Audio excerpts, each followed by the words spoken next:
On Monday, the 538 members of the Electoral College meet in state capitals across the country to formally elect the next president. Last month, President-elect Trump won 306 electoral votes, well over the 270 needed to win the White House. But he lost the popular vote by 2.8 million votes. The recent debate over Russian hacking and how much it influenced the election has put the Electoral College in a new spotlight this year, with Trump electors under intense pressure to change their final votes. Here's Juliana Goldman. When Americans cast their ballots last month, they technically voted for members of the Electoral College, who are supposed to then vote for the candidate who won their state.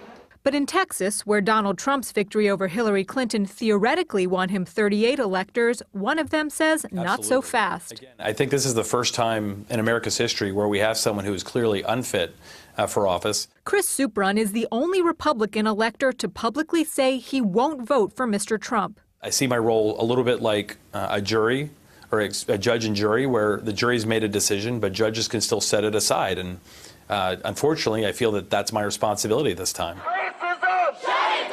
Since the election, Democratic activists have tried to pressure other electors to flip, some offering free legal help, and a petition on change.org has gotten nearly 5 million signatures. When it comes to laws governing how electors vote, the Constitution leaves it in states' hands. Texas is among the 21 states that lets electors vote as they wish.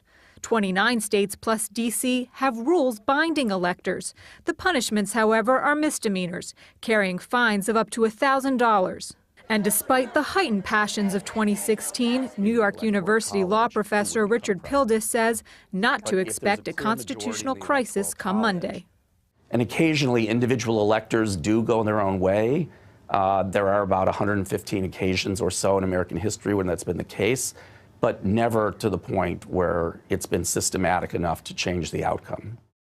Mr. Trump would need to lose 37 electors to swing this election, and while that's highly doubtful, if it even were to happen, the election would head to the House of Representatives, where